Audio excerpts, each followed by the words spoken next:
What's up teman-teman? Kita udah banyak bicara soal operasional dan ancaman di video sebelumnya. Dan sekarang, saatnya kita masuk ke tahap yang lebih mendalam. Bukan lagi soal teori, tapi fondasi teknis. Gimana sistem ini akan kita bangun? Modul apa aja yang kita butuhin? Dan gimana semua itu bisa terhubung menjadi satu solusi yang solid?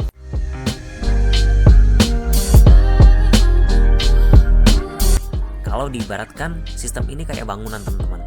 Ada 3 elemen utama yang jadi fondasinya. Yang pertama ada front end. Ini adalah antar muka yang digunakan oleh pelanggan dan tim kita. Yang kita butuhin adalah antar muka yang sederhana dan mudah digunakan tapi tetap fungsional, kayak yang kita bahas kemarin kan. Ini merupakan keinginan dari kliennya Eric. Kemudian ada back end, otak dari sistem ini. Disinilah semua logika dan integrasi terjadi. Back-end memastikan order, stok produksi, distribusi, dan delivery saling terhubung tanpa celah. Yang ketiga ada database, penyimpanan inti. Semua data pelanggan, order, stok, dan laporan akan disimpan di sini. Arsitektur ini bukan sekedar teori teman-teman. Ini adalah langkah pertama untuk memastikan sistem yang kita bangun bisa berfungsi secara efisien dan aman. Dan untuk membangun sistem ini, kita butuh beberapa modul utama. Ini daftarnya. Yang pertama ada order management. Modul ini akan mencatat teman-teman setiap pesanan pelanggan dan memeriksa ketersediaan stok.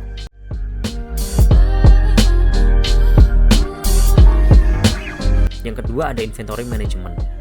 Ini bertugas buat mengelola stok barang, termasuk memberi notifikasi jika stoknya habis. Nah, ini penting banget ya.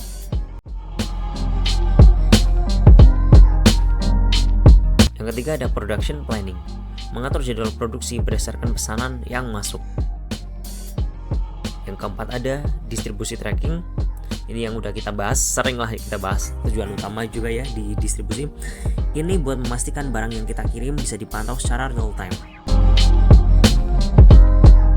Yang kelima ada report generator. Ini berfungsi buat membuat laporan otomatis untuk menganalisis performa sistem. Modul-modul ini akan jadi inti dari sistem kita, dan setiap modul harus dirancang dengan hati-hati agar tidak ada yang saling tumbang tindih.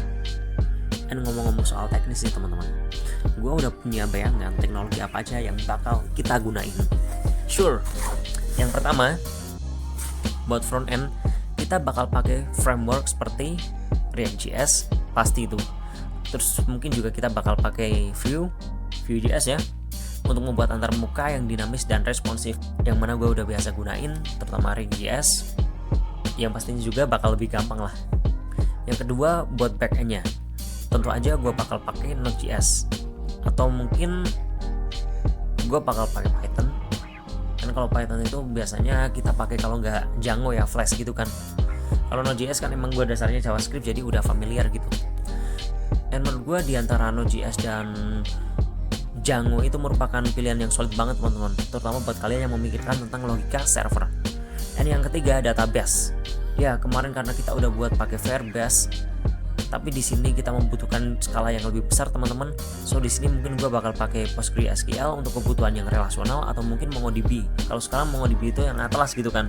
Itu buat kalau kebutuhan fleksibilitas teman-teman, dan juga mungkin untuk kebutuhan data yang lebih besar dan juga lebih teratur gitu ya. Dan tentu aja, ini baru gambaran awal.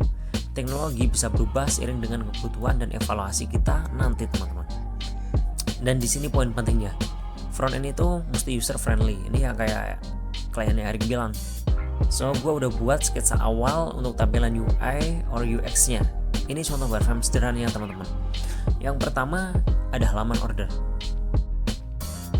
Pelanggan bisa lihat katalog produk, pilih barang, dan cek status pesanan. Yang kedua ada halaman admin. Tim kita bisa mengelola stok, melihat laporan, dan memantau distribusi. Yang ketiga ada halaman tracking. Pelanggan bisa cek posisi barang yang sedang dikirim. Wireframe ini akan jadi panduan saat kita membangun antarmuka sebenarnya. Dan tentu aja, bangun sistem kayak gini tuh teman-teman, gak tanpa tantangan.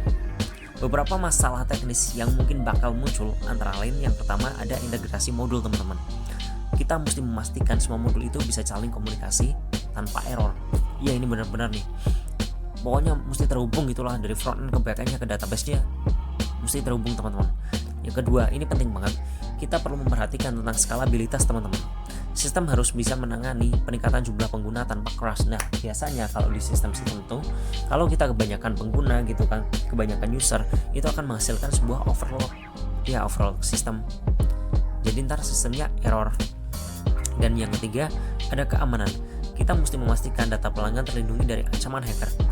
Tantangan kayak gini tuh bukan buat dihindari teman-teman, seperti yang biasa gue bilang di kemarin-kemarin ya, tapi mesti kita hadapi dan itulah yang bakal kita lakuin. Dan ini baru awal dari perancangan teknis, dari sini sistem kita mulai terbentuk.